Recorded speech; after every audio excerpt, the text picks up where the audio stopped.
Well, good morning everybody. My name's Dr. JD Swanson and welcome to 15 Minutes of Thought. I'm the author of Karate Science, and what we're going to be doing today is we're going to carry on with our deep dive into Heian Godan. So last week what we did was we talked about the first couple of movements. We're going to go into part 2 today. So let's get started. Hey, us. Very good. So to warm up, what I'd like to see you do is going just through the movements we practiced last time, right? So that's dropping down to the uchi-uke, into kokutsudachi, feeling the twitch reflex, feeling yourself switch down on one, making sure that the knees remain out, that your stance was dropped straight, that the timing was good with the uchi-uke. Second piece, making sure as you punch that you turn the hip, the knee doesn't wobble in, it rather remains solid here, and the shoulders turn. Then from here, elbow, body coming up, so all together, warm. Then same on the other side, warm, up. Then from here, either thinking about, as you go into the next movement, either the sort of 1, 2, or 1, 2, or just drop, 1, 2. The key thing, of course, is making sure that you land in kokutsudachi and not nothing dachi, right? So, go through that, go through those first sets of movements, and then come back to me and we'll carry on with the next moves in the kata. Excellent. Okay, so you've done the maroto-uke. From here we move on to juji-uke, right? The X block. In my mind, when I do juji-uke, I always imagine that every single block that we do in karate is not just, they're not all different, they're all related. And one of one of the sort of bigger theories that I really enjoy is the idea that every block is related to Geidan, Age, Soto, Uchi, or Shuto. They're all related. And Juji-uke, for example, is simply a derivative of Geran-barai with the Gyakuzuki. Uchi-uke is simply, Maroto-uke is simply Uchi-uke with the reinforcing hand, either as a punch or as a reinforcement into the block, as a push. You can imagine them this way. What they're doing is they're effectively engaging rather than a single hand into the combat, invoking or allowing both hands to be integrated in with the opponent. So that's the idea. Rather than the push-pull action, you've got a double pushing action. And so that's where they come in. But essentially they're the same block. So we've just come up, we've just dropped down into the kokutsudachi. As you step, allow the movement. For me, I simply bring it up to load and then bring it down with the hip. My elbow and hip are connected together. 1, 1, 2. This feeling. So as I step, simply 1. As I step, simply down. Feeling my body, hip, center, coordinating, same time, same drive, same feeling. That's the first way to practice that. The second way is simply make the juji-uke just smaller. Smaller movement. Smaller movement. Again, keeping the block, keeping the punch. So you can have it either of those two ways. Either the nice big loud feeling to understand body movement and connection. Once you've got that, you can put all the essential elements just into the smaller piece. Why would you do the smaller piece? Because I don't like giving away all of this when I'm stepping in on someone. I simply enjoy keeping my focus forward and just feeling my hip, body, make the block and punch like so. Whichever way is up to you, you can feel it, and again, it's about body timing, connection of all the pieces together. So from here, you've come in, 1, we'll do it the basic way, 2, then from here, come out. There's multiple ways that you can do this second move. From here, I tend to squeeze my elbows in and push up. So I'm not doing a physical this. I simply feel my elbows squeeze, and that gives me the ability to push up into the Jodan technique. So that's one way to sort of think about it as you go. The other way, and I do this quite often, and Kanazawa Sensei, I learned this when I was in SKIF, is from here, pulling back ever so slightly with the technique. The reason was, as my instructor used to tell me, was that the person is probably coming through, or maybe in this case, a maigiri and oizu and some sort of punch, some sort of straight punch to the face. So kick to the stomach, punch to the face. You block the kick, and then the other one's coming straight in, so you create a little bit more distance, which gives you a little bit more time. Because you can imagine that sort of whomp kind of timing.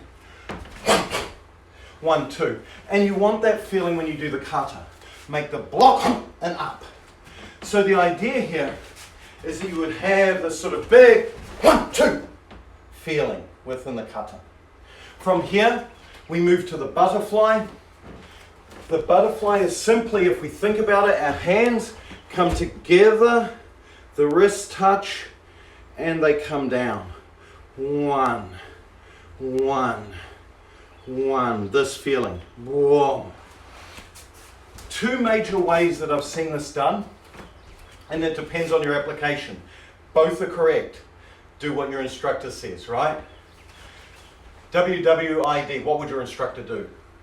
Okay, that's the question. So here, number 1 is simply straight down. So I'm coming in, butterfly, and I end up finishing in this position here. Where that is if I straighten this hand out, it's a straight punch. This is on the path to a straight punch. 1, 2, right? 1, 2. This kind of symmetry. The idea here is you've just blocked 1, you've blocked high, and then they come in again. 2 from here. The other is, of course, you're coming in and grabbing the hand and pulling it to your hip. You bring it all the way down. All the way down. Either is perfectly okay. Again, what would your instructor do? Just be aware that it's that feeling.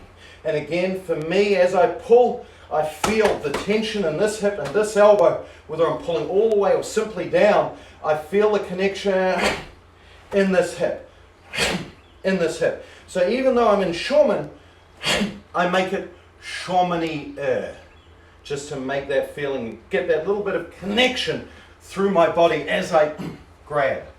Okay? So let's practice. What I would like you to do is I'd like you to practice this first set of movements. From here, you can either, and I'll do them different ways to sort of show you, you can either come in, big block, 1, 2, this feeling. You could come in, make it the nice short version up, then up, short. You could make it here, I come in, big version, up, short. Whichever flavor you want. Try which one and see which one works for you. Which one fits your application in the fighter that you're doing.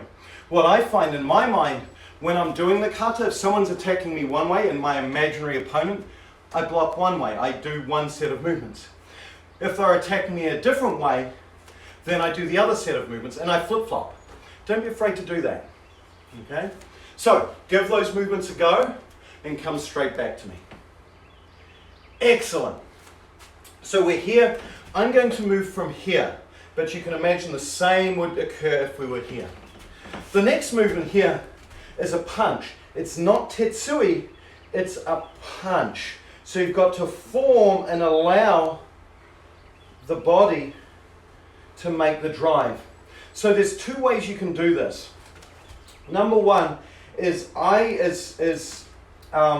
Sensei Robin Riley does it this way, and I think this one's actually more technically correct, is from here, he'll actually from here drive out, squeeze his hips out. So what he's doing here is as I move, it's not sort of this, it's connect and push with the hips.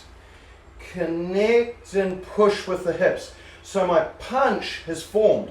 Remember, this technique is suki.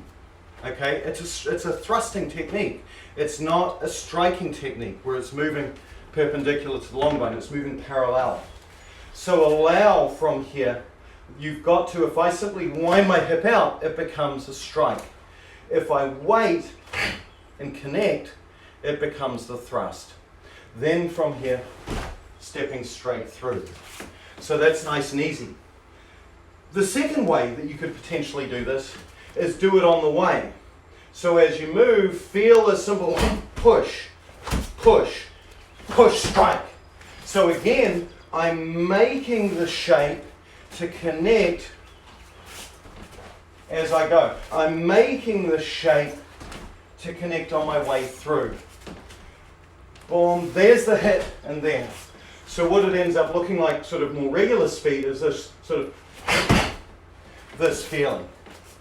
Here, here.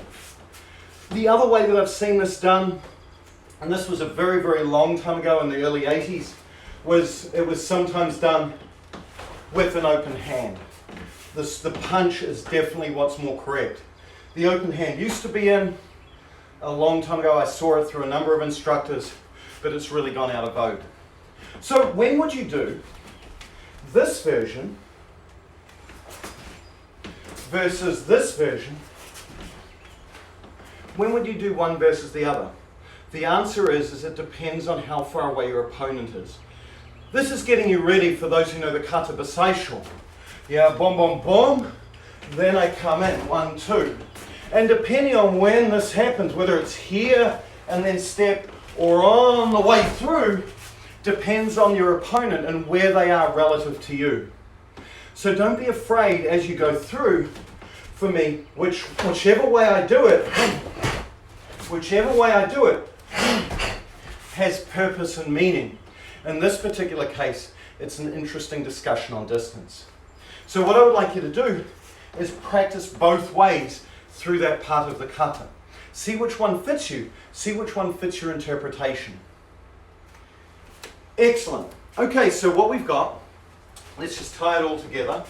So we're here, you come in, 1, 2, 3, drop down, push, pull, whichever way floats your boat.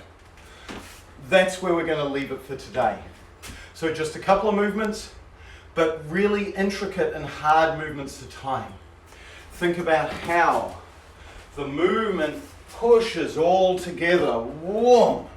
Think about how the movement, think about how the movement ties together depending on which version you're doing. And feel the different stretch and body dynamics as you work through that line. So with that, let's stop there for today. I hope you have an awesome day, and I'll look forward to seeing you again soon. Hey, us. Thank you very much. Take care.